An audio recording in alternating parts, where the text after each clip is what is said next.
Hi, everyone. Hello. Welcome to our Wednesday Mango Publishing Heart Wisdom panel. So happy to see you. Those of you who are here now, those of you who will be watching the replay, thank you. I'm Sherry Reichert-Ballou, and my book is Say It Now, 33 Creative Ways to Say I Love You to the most important people in your life. And today we're really blessed to have two wonderful authors returning who have been here before, but it's been a while. We have Chelsea Hanson. Hi, Chelsea.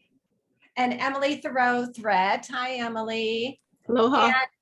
And in just a moment, they're going to introduce themselves and they're going to read a little bit from their books for us. But first, I had pulled a couple things I wanted to share, one from each of their books. So Chelsea's book is The Sudden Loss Survival Guide, and Emily's is Loving and Living Your Way Through Grief. So this is from Emily's book. In life, we all experience loss, whether it's when a loved one dies, a job is lost, a marriage ends, a house burns down, a loss of a pregnancy, a nest egg is lost, our beloved pet dies, or when anyone or anything that we loved is no longer in our lives. Unfortunately, we don't usually make any preparations for the reality of loss. Many of us ignore it, or we just assume a loss won't happen to us. So when it occurs, we tend to be totally unprepared. Most of us live in some state of denial until that loss actually occurs, and then we're lost. And so I appreciate that, Emily, because it kind of sets the stage for doing a talk like this, where we're sort of, helping ourselves through it, or also to prepare for it. And then here's what Chelsea wrote. I learned how not to grieve. I fell prey to the unrealistic expectations that mourning should be done quietly, efficiently, and quickly. I was encouraged by well-meaning people who knew nothing about healing to move on, to be strong. I followed those cultural rules about how grief is supposed to be handled. It wasn't working. My grief and love were being minimized by these societal messages. I was being shamed to stay in quiet pain. I was not okay, and I wanted that to be okay. So I love that, Chelsea. Thank you so much, because hopefully that's one of the things we can really talk about today. So thank you both. Emily, why don't we start with you, if you'd be so kind as to introduce yourself, tell us about your work, and show us your book. Okay. Well, I've got right there is my book. And I am a writer. I've written most of my life, college textbooks and taught writing and everything. So when my husband's died, writing was just kind of a natural thing for me to do. And when I started writing, it wasn't for anybody else to read. It was for me to help me deal with what I was dealing with. And I found it really helpful. And I found different techniques and things that I did that helped me so much. I wanted to share that. So we had moved to Maui, Hawaii, 2 years before Ron died, because he'd lived here a long time ago and loved it and decided that's where he wanted to be at the end of his life. So when he died, I didn't really know many people, because I'd been taking care of him for 2 years. And I thought, if I wanted to teach people, how could I do that? And I thought, well, I'll make a meetup group. So I did, and people came, and I was surprised. But we formed quite a bond, and it was really wonderful.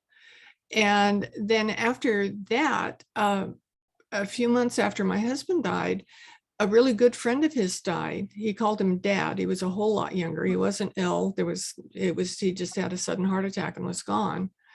And I was so concerned for his wife, because she had no preparation and didn't know at all. So I wrote her a letter about things that she needed to be concerned about right then and things that she didn't need to be concerned about right then. And she let me know later how valuable that was to her, because they were really prominent people in town, and she was just overwhelmed by tons of people just being there, to the point that nobody was particularly helping, because it was just a swarm. And so she was really grateful that I had done that for her. And I thought I could do more. So I wrote her a card every week for the first year. And as I was writing those out, I realized this isn't a line for a book. So I wrote the book, got an agent and came to Mango, and they published it for me, and it was really great. And then I have, since then, I've been doing lots more with teaching, writing, and whatever I could find. And I realized something was missing. And I had read Marcy Shimoff's book after my other husband died, that's Happy for No Reason. And I thought, happiness, that's what's missing. And I discovered that Marcy Shimoff had a program where she would certify people to be a Happy for No Reason trainer. And I thought, I'll do that. And it was great, because by doing that, I could use any of her research, any of the things that she had developed to help other people find happiness. And that worked right into the organization that I founded. That's the Grief and Happiness Alliance, that meets every week. And we created a nonprofit association to go along with it. So anybody that comes to it doesn't have to pay anything. The nonprofit totally supports them in being able to come, and we write together, and we do a happiness practice together every week. And it's just wonderful. So I'm very grateful for all these things that I do. And I also started a podcast, and have a wide variety of people on there. I think I'm up to 44 podcasts now, with different kinds of grief, how you were talking about all the different things that you can grieve. I have different kinds of grief, different perspectives people are coming from, things that people can offer someone to do that will help them. So I'm just kind of fully immersed in grief, and I'm happy at the same time. Yeah. Oh, Emily, thank you. Hey, we're getting a little bit of feedback. Can everyone hear Emily okay? It's okay. Okay. I was wondering if you take off your headphones, I don't know if that's going to help. We can hear you. Can you hear me? Can you hear me? All right. Yeah. Yeah. Let me. Still getting a little feedback. I'm not sure what that is. Can you hear me now? Yeah. Yes. Okay. I can't hear you. So. Okay, maybe you have to put them back on. I was just seeing if we could, it's a little bit distracting, but it's okay. I think we're okay. It's very clear. I can hear perfectly clear on this end. Oh, good. Okay. Yeah. Good. Bree and I were having some trouble, but that's good. Okay. Sorry to break up that. I didn't mean to. But Emily, thank you for sharing all that. And it's just like, thank you for the powerful work. I'm not hearing anything. Oh, she can't hear. All right, Chelsea, why don't we have you introduce yourself? Sure. I'll go ahead and send Emily a Sure. Well, I'm the author of the Son-in-Law Survival Guide, 7 Essential Practices to Healing Grief. I hope I can hear now. No. And my story is a little different. I'm not a writer by trade. I like the passage you opened with, as far as I didn't know how to grieve, because in our society, I don't think we're really taught how to grieve. And I think we're getting better at it now, a little better. So you can imagine, as a young adult, I lost a parent, and I lost a parent as a toddler too. So when it happened, I was unprepared, like Emily mentioned. Everyone, I think, is unprepared because we're not trained, or we're not educated how to handle grief, how to support other people. So really, I ended up writing my book because I had to find out all these methods myself so I could heal. I studied with a lot of different mentors. I learned so many tools. And it's funny, when I finally was writing like almost the last word of my book, when you're proofing it and rewriting, I felt like I'm actually healed. So I think I had to go through this whole big process of writing a book, like a lot of people do. You write what you know. So my last words, I'm like, I am healed. Those are my last words. I felt spiritual guidance around me, because I thought healing was possible, but I didn't think I'd ever maybe 100% get there. But I feel like I have. And I know everyone's situation is unique. Not everyone will feel like that. But I think even if you have one person who feels like they've healed from loss, it gives you an idea, a possibility. Wow, maybe that'll happen to me. Maybe it won't, but everyone is unique. So I was like, I can't believe it. So as all this work, it really had the personal benefit. Oh, wow. And that's beautiful, Chelsea. That is so wonderful. And then, of course, to have your book right, to share with everyone so they can walk through the process. So amazing. Yeah. So I hope it's inspirational to people because you got the practical guidance, tools, suggestions to pick and choose what you need for where you are on your grief. Since, like we say, everyone is unique, you can pick in anyone's book what resonates with you now, what resonates with you later, because we're all in different journeys, no matter what type of grief it is. But I think all the principles are very similar because you're allowing your feelings, you're learning to let them go no matter what it is. So I think it's very applicable to all kinds of grief. Yeah. Oh, thank you so much. And I'm going to have you both in just a minute, just read what you brought. But first, I love it when Brenda's here Brenda's the publisher of Mango. And it's always such a delight when you're here, Brenda. I'm just wondering, did you want to say anything about these two wonderful authors or the topic of grief, which I know, you've explored a lot over the last years with us? Certainly, even before I was at Mango, and I was at Canary, which is now a division of Mango, we published grief books, and I just saw how important they were. And this was when I was, a young woman and didn't know anything about grief, but I saw the response, to readers and how important it was. So I sort of kept in the back of my mind, like, this is a really important thing to focus on as a publisher, because it's exactly what both of our wonderful authors have been saying. Like, there's no training for grief. Nobody prepares you for it. It just happens to you. And it can be like a hurricane. Like, it can just come out. It can be shocking and sudden, or it can come on for a long time. And also our society is so odd. Like, people, previous generations didn't even want to talk about it. It just happened. And then you just went to the funerals, went to the burial, and then didn't talk about it. And then the grieving loved ones were left behind to sort it out for themselves. Then I personally experienced intense loss. And so I was so grateful for the books that I had read and edited and published. And I'm enormously grateful for these two, because I just feel like it's sacred work. Honestly, that's how I feel about it. This kind of publishing, it's like a sacred duty. So I personally have benefited from it. And I know thousands and thousands of readers have. So thank you to for, it takes courage to sort of talk about grief, actually, I think, and to be really open about it. Yeah, Brenda, I agree. And I love that, I know we have these two amazing authors, and you've also published, a lot of other really beautiful books on loss and grief. And I've been gobbling them up lately myself. So it's been great. So why don't we, thank you so much, Brenda. Emily, do you want to share what you read, and then we'll have Chelsea read? Okay, can you hear me? Yes, thank you. Oh, great. I'm glad you can hear us again. Yes, thank you. I'm sorry I have no idea what happened. I usually don't have that issue. So when people talk to me, one of the first things they ask is, what can I do, when they're the ones that are grieving themselves? Because they're trying to figure out what to do at all, because they're really at a loss. And I always tell them that the first thing they need to do is to take care of themselves. And they kind of wonder about how to do that. So we can get in real good conversations about that.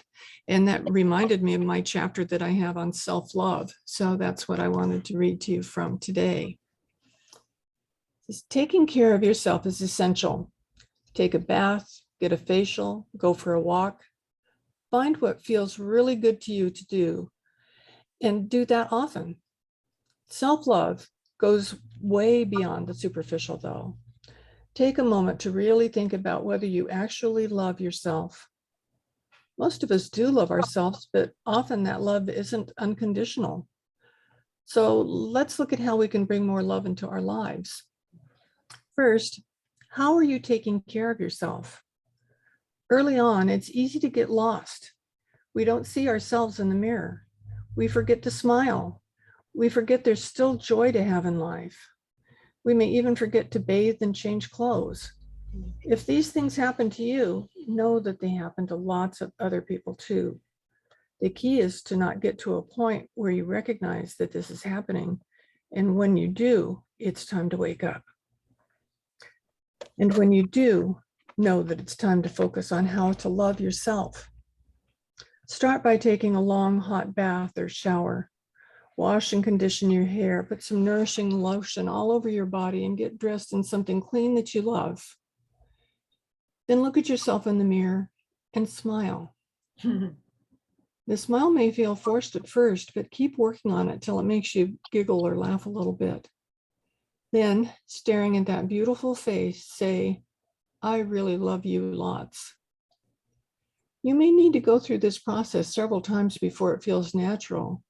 Then it starts to feel good, and you're on the way to living your best life. How you feel about yourself affects everything in your life. If you don't fully love you, how can you expect to love anyone else too? How can you relate to others? How you relate to others? How can you expect anyone else to? How you relate to others depends on how you feel about you. For instance, family and friends will be happier and more eager to be around you when you demonstrate self-love by genuinely smiling and taking care of yourself. So let's get started. Self-love grows when we take action. Take steps to support and improve not only your physical being, but your psychological being and your spiritual being as well. Start by deciding which area to focus on first. Then try one thing at a time to discover what works best for you and find joy in the process. When we realize that we love ourselves and that we're lovable, we can discover and be more centered in our life's purpose. So how can you find your life's purpose?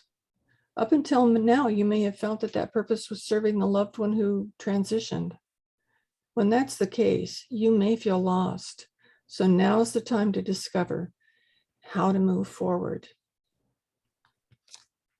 Let's start with mindfulness. When you're mindful, you know how to discover, or discover what you want for your life. For instance, if it seems like you've always had someone to love and that loved one has transitioned, what do you need to do to move forward? When we grieve someone we deeply love, that doesn't just end or go away, but we can be mindful of how we deal with what we feel and find a special place to store, remember, and celebrate that person. When you do that, you have more room to move forward. Focus on what you think, what you feel, and what you want. Be sure that all of that supports you. Release anything that doesn't. For instance, if you think you're supposed to be sad, that doesn't serve you. If you think about what you need to do is feel strong and joyful, that does serve you. So really pay attention to what you're thinking about and what you choose to do. Now is the time to face inner challenges. Do you allow that monkey mind in your head to deprive you of the peace of meditation? Do you convince yourself that you're too fat or too thin or too lonely? Examine what you're thinking about and discover what you need to do to make your self-talk positive in a way that supports you. Let go of old stories about how you aren't enough and create new stories about how you're more than enough. Recognize where you are right now and discover what you need to do to adjust to where you want to be, knowing that you can move forward. Make everything you do a part of your self-love. If you find yourself doing something that doesn't serve you, stop. If you find yourself endlessly playing solitaire, switch that out for reading a book or taking a walk. If you feel lonely, call a friend or find a place to volunteer. Think of yourself as the most precious loved one and treat yourself as if you are. Life is good. Love it. Thank you, Emily. What I love so much about that particular passage that you chose is that it does apply to we talked a lot, Chelsea and Emily and I, about like all the different kinds of grief going on right now. And that sort of speaks to, I mean, that kind of self-care, I mean, it speaks to if we're grieving a mass shooting, or if we're grieving our own personal loss, or if we're grieving, you know, the loss of someone else that's going through, someone we love. So it's so important. Thank you. My pleasure. Ms. Chelsea. Sure. Yeah, and I was thinking about what Emily was talking about. So I have a reading that I'm going to do. We'll expand on that. It's about setting up a sanctuary for yourself, for your self-love, for your self-care, and to actually mourn your grief. And I just wanted to set it up a little. Some basics. When we think of grief, you know, that's our internal thoughts, our internal response, our internal feelings to what the loss that happened. But then we have the word mourning, and I just wanted to clarify the difference. Mourning is when you take that grief that's inside you, inside your container, and you express it out. And that's how we heal, by doing this concrete, doable action to mourn our loss. And again, it's, you know, we're not taught self-love, we're not taught mourning. So it's up to us to start learning this stuff as adults.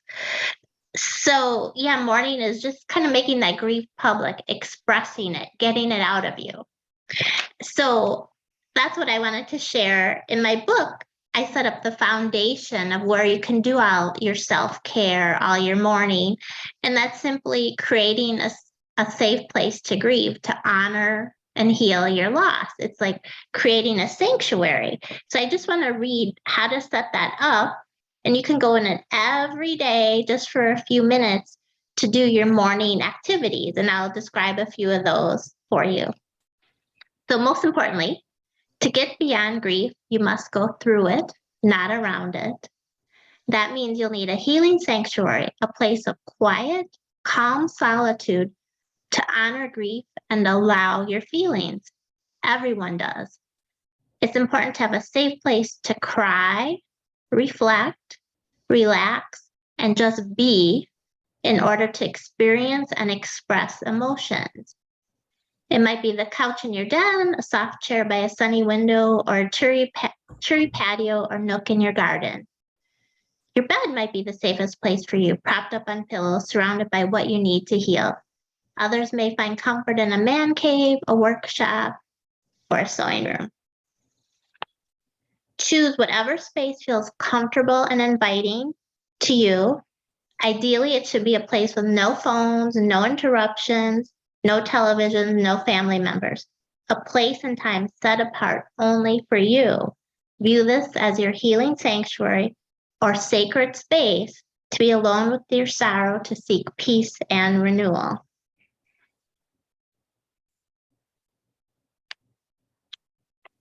And to use your healing sanctuary, you're going to use this quiet place to retreat to each day for about 10 to 15 minutes. The healing space will be your safe haven, a place away from the world. Here you can continue to release sorrow and be alone with your thoughts. You do not need to edit or judge your feelings. Just be wherever you are. When you let your guard down and allow emotions to surface, you invite grief to flow through you, including the most painful aspects you normally want to avoid. Enter your healing sanctuary for only a short time daily, because it can be more bearable to feel your sorrow in small doses. Entering your sanctuary can also provide time to address other areas of your life that need attention, such as change in income, living arrangements, or family interactions, whatever is happening for you. And now, most importantly, during your time in your safe haven, you can open your heart to what you're experiencing and safely give yourself permission to mourn, to let that grief out, to express it. And here's examples of what you can do. You might light a candle, pray, meditate, cry, read, listen to music, your favorites, or perhaps of a loved one. Use movement through dance or song. Speak your truth, express love, share unsaid messages, or write even in a dedicated grief healing journal. Visit the sanctuary daily if possible, Mhm. because it gives you a cue that this is the time to honor and express feelings freely. By regularly allowing emotions to move through your body, you'll release them privately in your safe haven. Make it a ritual to visit. It's a place where you give yourself love, freedom, rest. Here you can find comfort and solace in your bereavement or whatever you're feeling. So this is just a little excerpt at the beginning of my book to set up this healing sanctuary for you. And you can do it for whatever type of grief you have, whether the empty nest, the divorce, the loss of a job, because so many times we don't acknowledge or understand that we even have grief going on. So once we can identify and acknowledge it, okay, now how will we start expressing it? And we do it kind of in small doses just so it's more, like I said, bearable for the people. So I really think that's a foundational practice that anyone can use. And then they can go in and use whatever tools they have on top of that or practices that they learn. Oh, Chelsea, thank you for sharing that. I've actually quoted you so many times since I first read your book, because I often, share that with people because I think it's just so valuable. I'm just going to say, especially,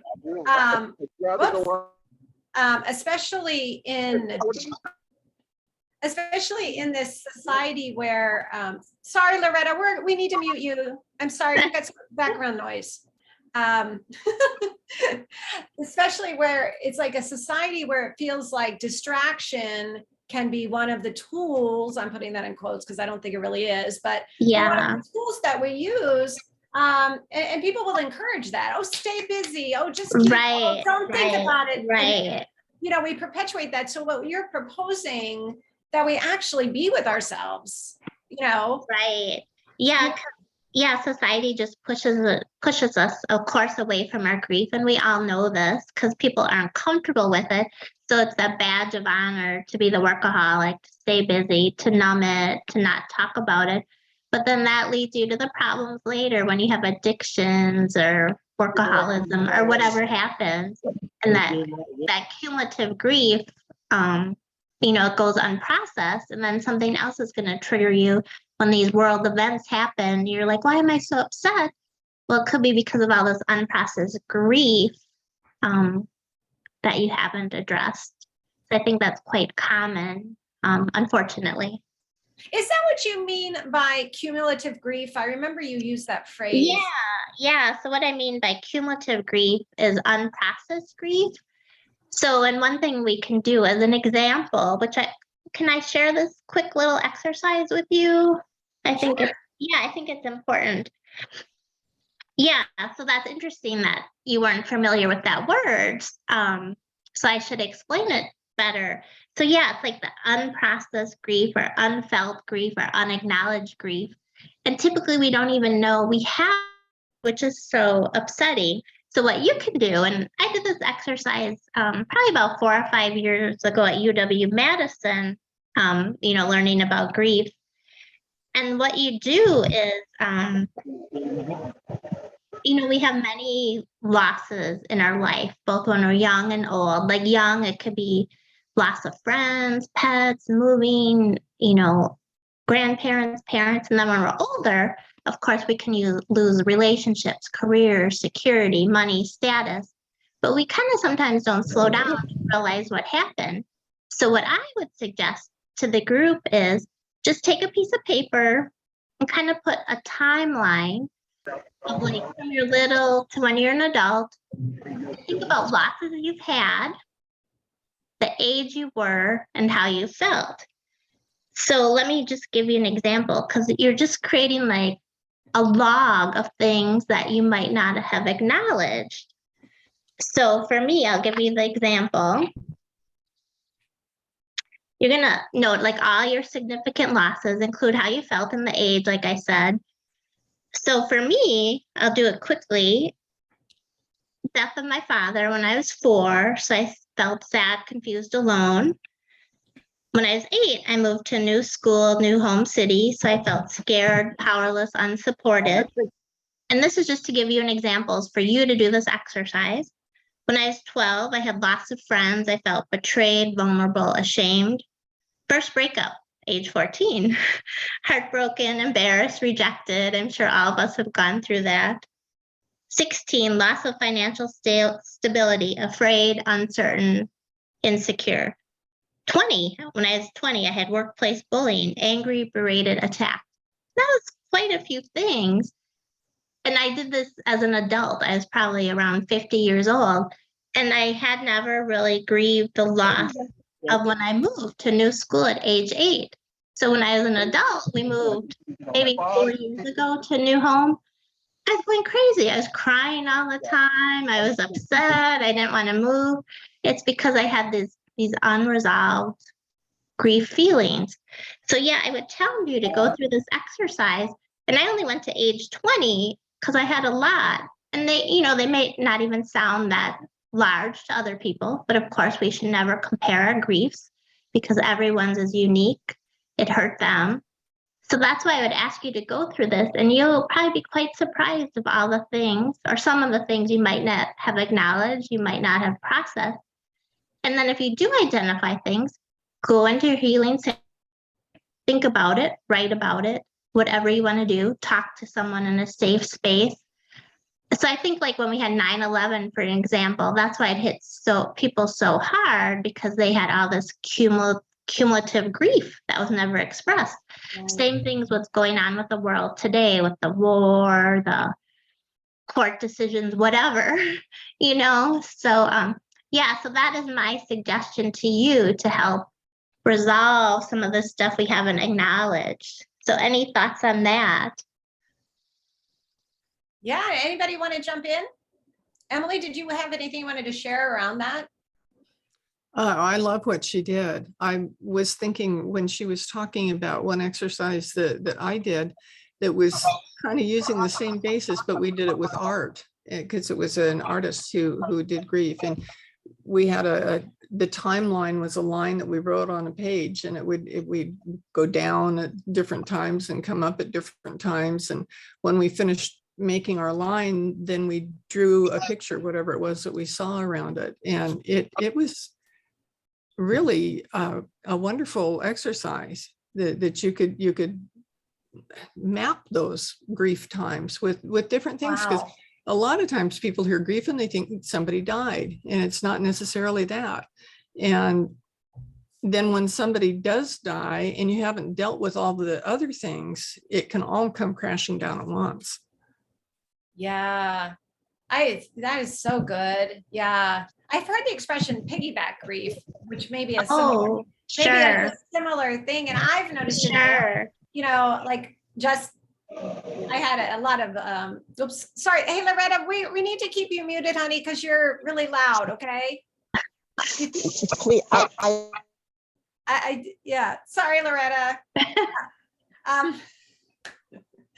was just going to say, so it's like, I've had stuff coming up recently from like when I was like tiny, right? And I'm like, thought I was done, but of course, there was that, just trying to get past it and distracted from it and not really truly ever grieving it.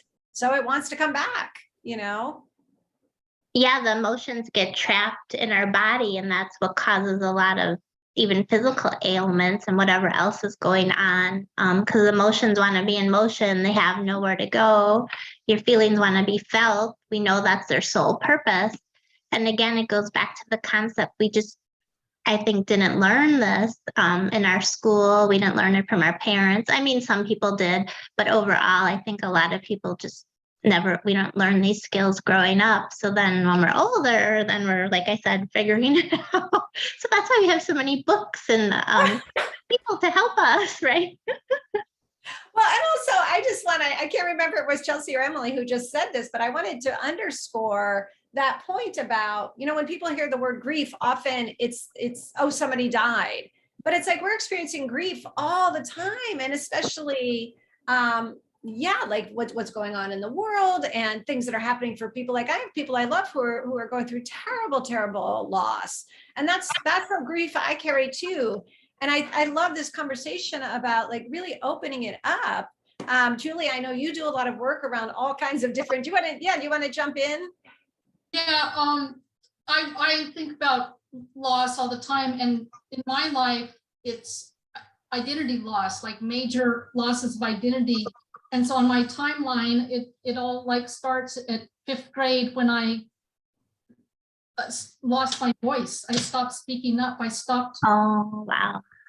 I stopped fighting physically to get my way against gender discrimination. I know. And this yard pretty guy, he told me, Julie, why don't you just let the boys play their game? And that moment was when I realized there's no use to fight. Wow. I'm fighting a losing battle. And I stopped speaking, and I lost my voice for like a couple of decades. I mean, I'm still working to get it back. Yeah. And then I've had these other identity losses, major identity losses. And so that is the focus of my work now. And I have a podcast, I'm writing a book about it. And and so I'm trying to sort of bring out of the closet is that there's all these other ways that we're grieving losses that are acknowledged. Like when a person dies, that loss is acknowledged. But when we lose our career, like, you know, when I lost my voice in 5th grade, when I lost my identity coming back from living abroad for a year and had this incredible culture shock that nobody told me about and nobody knew. It was just like, so and then when I lost my career, there's just all of these losses. And then I'm trying to like make a common container so that people recognize this, so that in fact they will do the grief and acknowledge that in fact they are grieving. And one of you said that, you know, that people might not recognize that they are grieving. Yeah, thank you, Julie. Thank you for bringing that. Yeah. And I'm wondering, Emily or Chelsea, do you want to jump in on that topic that Julie just brought up, like that? Yeah, people not even recognizing that this is allowed. You know, I'm putting this, but that it's like, oh, I'm allowed to grieve this, or this is, you know, something to grieve. Yeah, I find it just so sad that Julie had to go through that. And kudos for you that you recognize and know that. And I think one thing that perhaps could help, but it's back to education, is just like naming how we feel. Like if we can name it, we can kind of tame it as an expression. And then when we, acknowledge it, name it, like how are you feeling today? Sad, you know, why? And then you can express it in a safe place or with safe people. So I guess part of it is just finding people, sounds what Julie is doing. It sounds like she has a community or expertise in doing that, is having the safe people to express it to, so someone can witness it, so someone can hear it. And Julie, I heard your story. I find that so sad, but good for you for addressing it now and healing. And story after story, there's probably tons of stories like that. So yeah, so I wish I could add more to that. Well, it's very sad. That's a beautiful point, Chelsea. I mean, it's simple, but so true. I've been writing and talking to my community a lot because I'm practicing asking for help, asking for someone to listen, because it's, you know, it's a common thing with a lot of people I know, including myself, to just hide. How's everything? Okay. Oh, everything's okay. Yeah, right. I call her Cardboard Sherry, right? She's very easy to, I'm well practiced.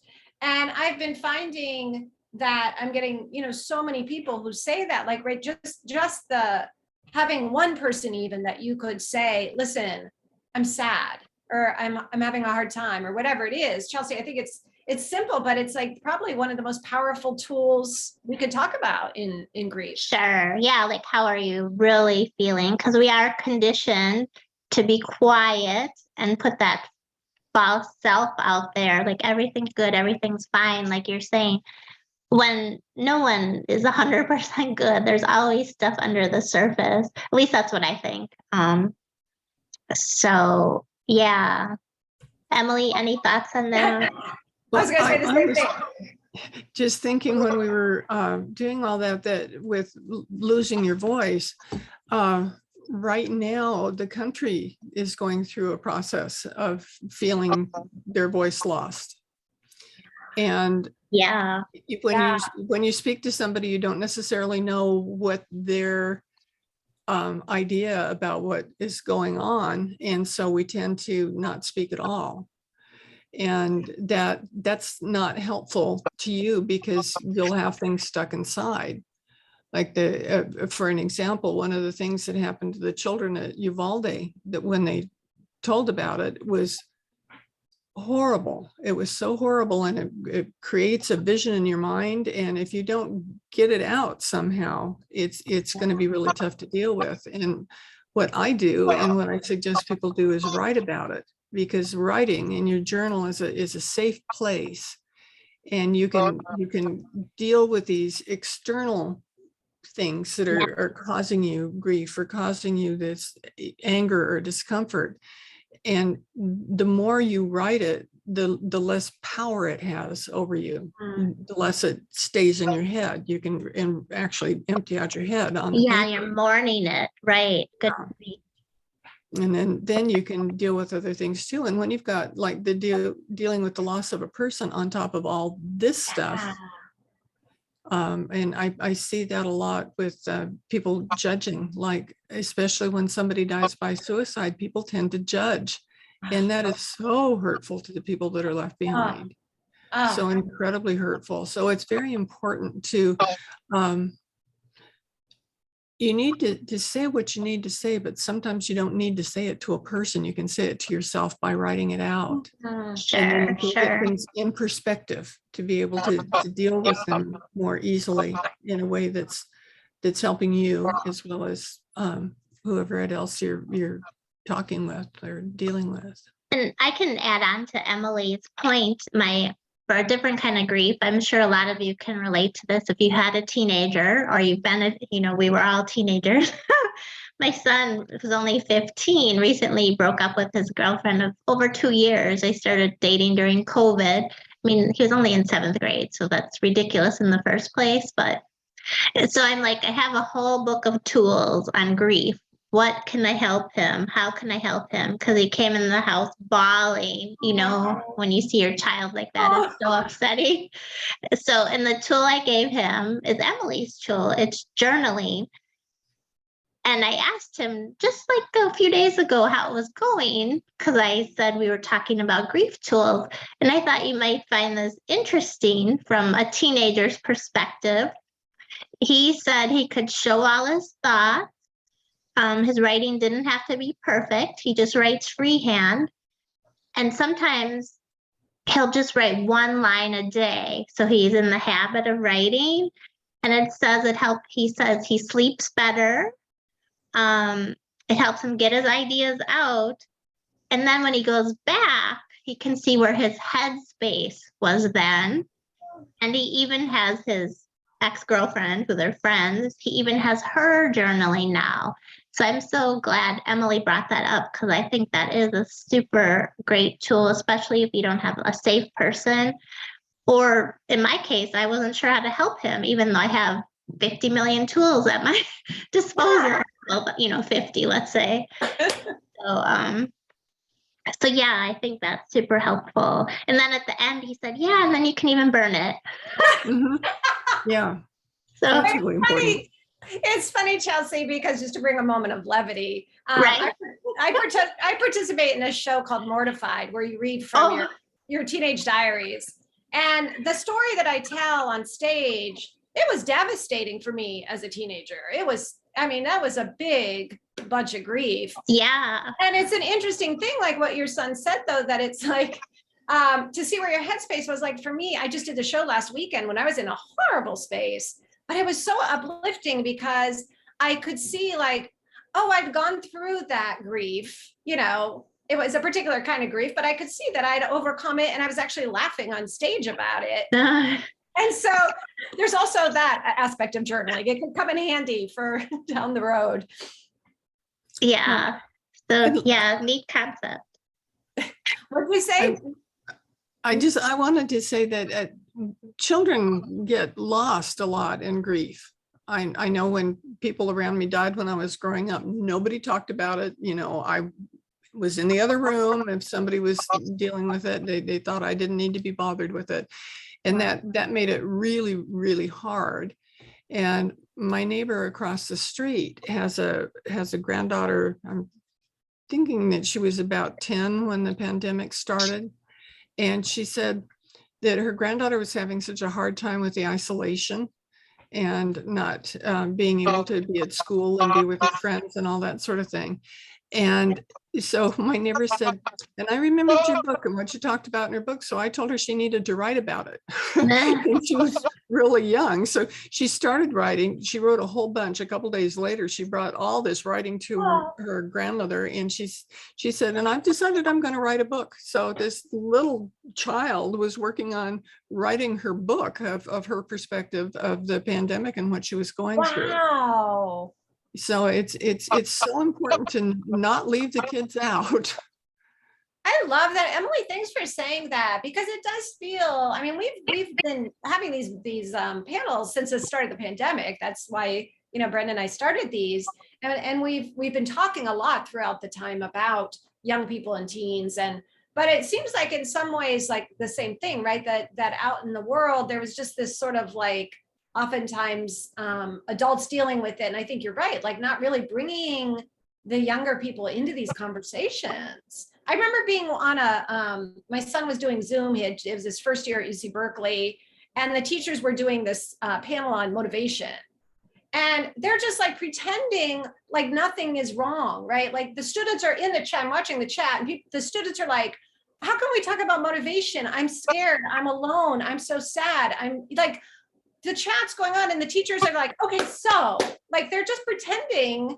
I was so mad, you know, but like that, you know, it's like, get real with our young people. They're feeling it.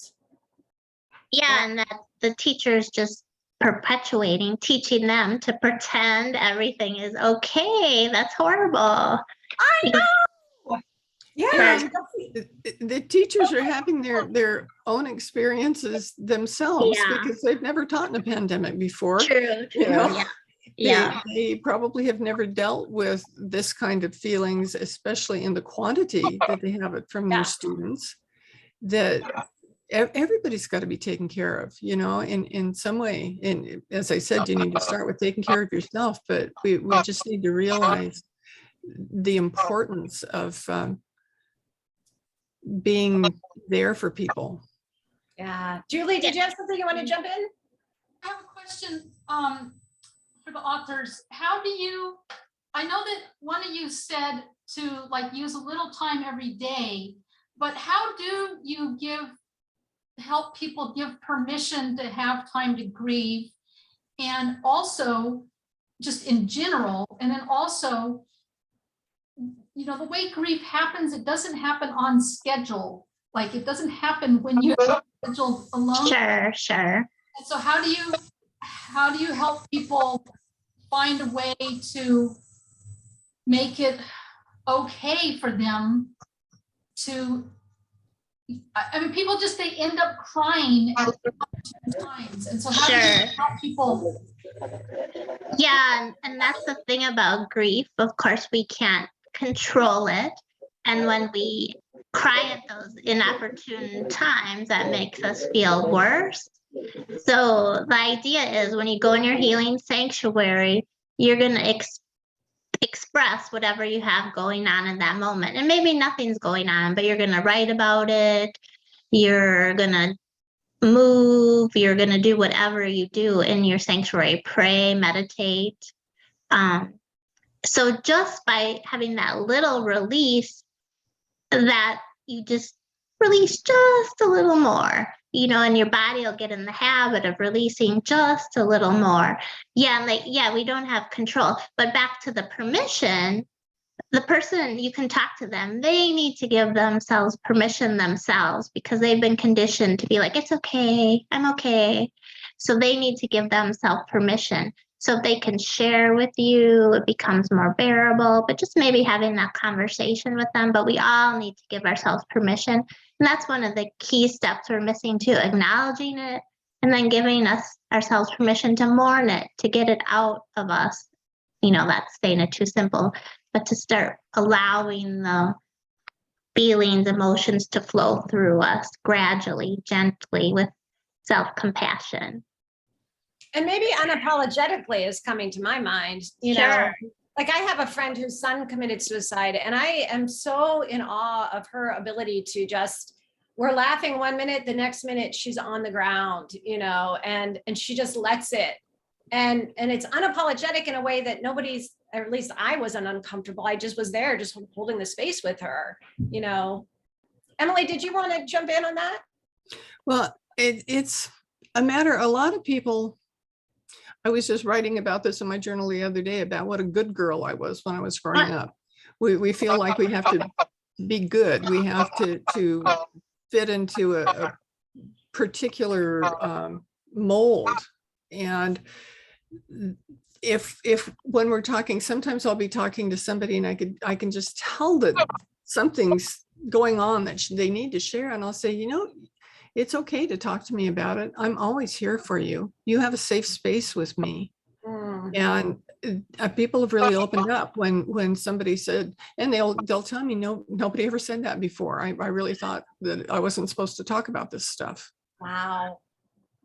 And a lot of people say that. So it's going on and with a lot of people, but they don't tell anybody usually. So they can't get help if they won't acknowledge it to themselves. Emily, that is so powerful. And it reminds me of something I'm sure I learned from one of you, somewhere down the road, which is I have a practice. If I know that someone's gone through some sort of loss, just sending a text, I'm thinking about you, and it's maybe the name of the person that died, or maybe just like, I know what a hard time this has been. I'm just like you're saying, but I think naming it for them sometimes, and I don't know who I learned that from, but people have responded to that, like, wow, thank you. Nobody wants to talk about it. Mm-hmm. So sometimes as friends, we can do that for each other. And what you reminded me of when you said that was, it's not only for after someone dies, it can be in the anticipatory grief that happens beforehand, and it can help you can help with somebody with dealing with grief of knowing that they're dying themselves.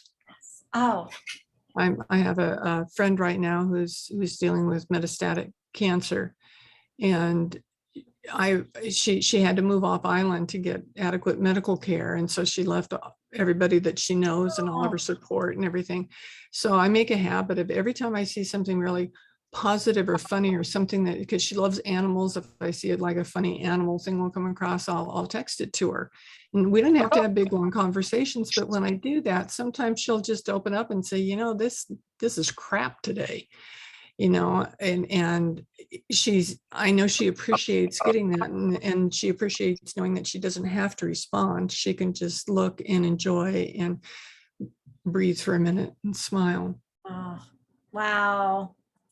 I just looked at the time and I can't believe we're at our top of an hour. I feel like we could go on. There's so much. And I am so grateful, because I feel like this, right? Like having this forum where we're talking about it, and we're sort of talking about ways to talk about it, ways to be with each other, ways to be with ourselves, is so important. And so I really want to thank Emily and Chelsea for being here as our guest authors. And Mango Publishing, of course, thank you. And Julie and everyone else who's been here and participated in various ways. It means so much. Thank you. Thank you all so much. Appreciate it. We're here every Wednesday. Come back and join us again. Thank you. Thank you. Thank you. Mahalo. Haha, yeah, mahalo. Bye, everyone.